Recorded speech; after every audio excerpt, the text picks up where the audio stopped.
Karimnagar municipal corporation ఎన్నికల polling ప్రశాంతంగా నిర్వహించేందుకు అన్ని ఏర్పాట్లు చేశామంటున్నారు మున్సిపల్ కమిషనర్ ప్రఫుల్ దేశాయ్. మొత్తం 66 డివిజన్ల పరిధిలో ఉదయం 7 గంటల నుంచి పోలింగ్ ప్రారంభం కానుందని తెలిపారు. కరీంనగర్ మున్సిపల్ కార్పొరేషన్ పరిధిలో మొత్తం 477 పోలింగ్ కేంద్రాలు ఏర్పాటు చేశామన్నారు.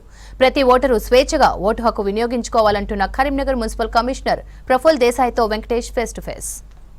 మున్సిపల్ ఎన్నికలకు రేపే పోలింగ్ జరగబోతుంది. ఈ రోజు పోలింగ్ సామాగ్రి డిస్ట్రిబ్యూషన్ ప్రక్రియ జరుగుతుంది. ప్రజెంట్ మనకు కరీంనగర్ మున్సిపల్ కార్పొరేషన్ సంబంధించి ఎట్లాంటి ఏర్పాట్లు చేశారు, రేపు అవాంఛనీయ సంఘటనలు జరగకుండా ఏమేం జాగ్రత్తలు తెలుసుకునేందుకు మున్సిపల్ కమిషనర్ ప్రఫుల్ దేశాయ్ గారు మనతో పడినారు. సార్, ముఖ్యంగా రేపు ఎలక్షన్ కదా, మన కరీంనగర్ మున్సిపల్ కార్పొరేషన్ వరకు ఎన్ని పోలింగ్ కేంద్రాలు, సిబ్బంది ఎట్లా ఉంది సార్ వివరాలు? మనం మున్సిపల్ కార్పొరేషన్ కరీంనగర్ ఆధ్వర్యంలో ఈరోజు ఎస్ఆర్ఆర్ డిగ్రీ కాలేజ్లో డిస్ట్రిబ్యూషన్ అండ్ రిసెప్షన్ సెంటర్ని అరేంజ్ చేయడం జరిగింది.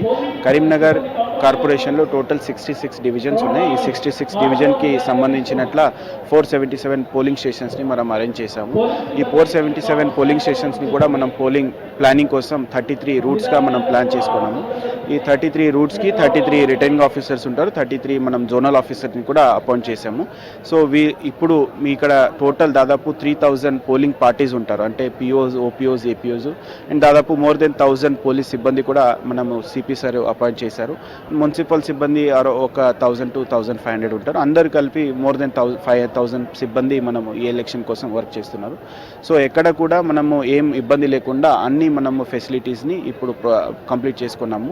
సో ఓటర్స్కి కోసం కూడా మనము మినిమం అష్యూర్డ్ ఫెసిలిటీస్ ఓటింగ్ కేంద్రాల్లో కూడా మనము ప్లాన్ చేసుకున్నాం. అన్ని ర్యాంప్స్ అరేంజ్ చేసాము, wheel chairs, shade nets, drinking water, washroom facilities అన్నీ కూడా దాదాపు లాస్ట్ 15 days నుంచి మనం ఇంజనీరింగ్ డిపార్ట్మెంట్ ఇచ్చి మనం అన్ని సౌకర్యాలను ఆల్రెడీ క్రియేట్ చేశాము.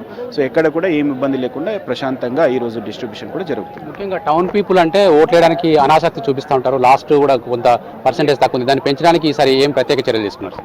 సో మనము ఆల్రెడీ ఓటర్ ఇన్ఫర్మేషన్ స్లిప్ని కూడా ఇంటింటికి వెళ్ళి మనము వాళ్ళకి డిస్ట్రిబ్యూట్ చేసాము. అప్పుడే మనము మన వార్డ్ ఆఫీసర్ ద్వారా రిక్వెస్ట్ చేసాము అందరు ఓటర్స్కి. సో ఓటర్గా మీరు పార్టిసిపేట్ చేస్తేనే మన కరీంనగర్ టౌన్ డెవలప్మెంట్లో మీరు కూడా ఒక భాగస్వామ్యం అవుతుందంటే మనము అవేర్నెస్ క్రియేట్ చేస్తున్నాము. అండ్ మోడల్ పోలింగ్ స్టేషన్స్ కూడా మనము 5 మోడల్ పోలింగ్ స్టేషన్స్ మనము ప్లాన్ చేసుకున్నాము. అండ్ ఫస్ట్ వచ్చే ఒక మోడల్ పోలింగ్ స్టేషన్స్లో ఈ 50 ఓటర్స్కి కూడా మనము ప్లాంట్స్ మన తరపించి మనం వాళ్ళకి గిఫ్ట్గా ఇస్తున్నాం. ఇంకా మనము ఎక్కడ కూడా ఓటర్స్కి ఇబ్బంది లేకుండా క్యూ మేనేజ్మెంట్ ఇట్లాంటిది మనం చాలా వరకు ప్లాన్ చేసుకున్నాం. సో ఈసారి మాత్రం మనము ఎక్కువ ఓటర్ శాతం నమోదు చేయడానికి అన్ని సౌకర్యాలు మనము ప్లానింగ్ అన్ని చేసుకున్నాం. సాధారణంగా గత ఎక్స్పీరియన్స్ కనుక చూస్తే ఓటర్లు పోలింగ్ బూత్కి వచ్చిన తర్వాత కొంత ఇబ్బంది పడుతూ ఉంటారు, వాళ్ళ పోలింగ్ స్టేషన్ ఎక్కడ ఉంది, వాళ్ళ అవన్నీ ఇబ్బంది పడుతూ ఉంటారు. అట్లాంటి ఇబ్బందులు తలగకుండా ఏం చర్యలు తీసుకున్నారు? ముఖ్యంగా ఓటేసే వాళ్ళు ఏ గుర్తింపు కార్డులు అలౌ చేస్తారు? మనము దాదాపు ఆల్రెడీ ఓటర్ ఫెసిలిటేషన్ సెంటర్ కూడా మనం ఈచ్ లొకేషన్లో పెట్టాం. సో ఇన్ కేస్ వాడు ఓటర్ ఇన్ఫర్మేషన్ స్లిప్ కూడా వాళ్ళ ఇంటికి పంపించడం జరిగింది. ఇన్ కేస్ వాళ్ళు అక్కడ మర్చిపోతే వాళ్ళకి దొరకలేదంటే కూడా మనము అక్కడ బిఎల్ఓస్ని అందుబాటులో పెట్టినాము ఈచ్ పోలింగ్ స్టేషన్స్లో. సో వాళ్ళు బయటనే వాళ్ళ సీరియల్ నెంబర్ని వాళ్ళు వెరిఫై చేసుకొని వస్తే ఈ లోపల వచ్చిన తర్వాత కొన్ని టైం ల్యాబ్స్ అనేది ఏముంటుందో అది కూడా మనం తగ్గించవచ్చు. సో ఎక్కడ కూడా మనం ఐడెంటిటీ కార్డు కూడా government of India, government of state government ఇచ్చి మనం ఇష్యూ చేసిన ఐడెంటిటీ కార్డు, ఏదైనా ఫోటో ఐడెంటిటీ కార్డు ఇస్తే మనం అలౌ చేస్తాం. ముఖ్యంగా ఓటర్కు ఉండే హక్కులలో తమ ఓటు ఎవరైనా పొరపాటున వేసేస్తే ఛాలెంజింగ్ ఓటు కావచ్చు, తర్వాత మిగతా ఓట్స్ కానీ ఉంటాయి, వాటి గురించి ఏం చెప్తారు సార్?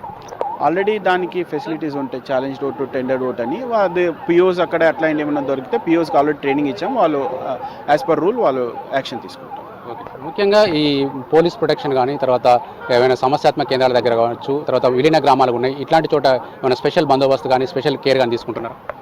ఆల్రెడీ ఇది police law and order issue కావచ్చు, ఇట్లాంటి ప్రాబ్లమ్ని ఆల్రెడీ సిపి సార్ క్షుణ్ణంగా పరిశీలించి ఆల్రెడీ ప్లాన్ చేసుకున్నారు. మన టౌన్లో కూడా ఏసీపీ, 3 సిఐలు కూడా దీనిపైన ఆల్రెడీ దాదాపు ముందే జాగ్రత్తగా ప్లాన్ చేసుకున్నారు. ఎక్కడ కూడా ఇప్పుడు వరకు మాత్రం ప్రశాంతంగా ఎలక్షన్ జరుగుతున్నది.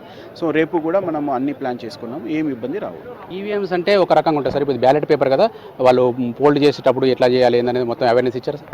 ఆల్రెడీ అది అవేర్నెస్ ఇస్తున్నాం మనము. ఇన్ కేస్ ఎవరైనా ఏమైనా డౌట్ ఉంటే కూడా మనం అక్కడనే ఆన్ ద స్పాట్ పిఓస్ కూడా వాళ్ళకి ఎక్స్ప్లెయిన్ చేస్తారు ఓటర్స్కి. ఇది ఓవరాల్గా అయితే మున్సిపల్ ఎన్నికలకు సంబంధించి అన్ని చోట్ల కూడా మనకు ఇట్లాంటి బందోబస్తు చర్యలు అవన్నీ తీసుకున్న పరిస్థితి కనిపిస్తుంది. కెమెరామెన్ కవికుమార్తో వెంకటేష్, V6 న్యూస్, కరీంనగర్ నుంచి.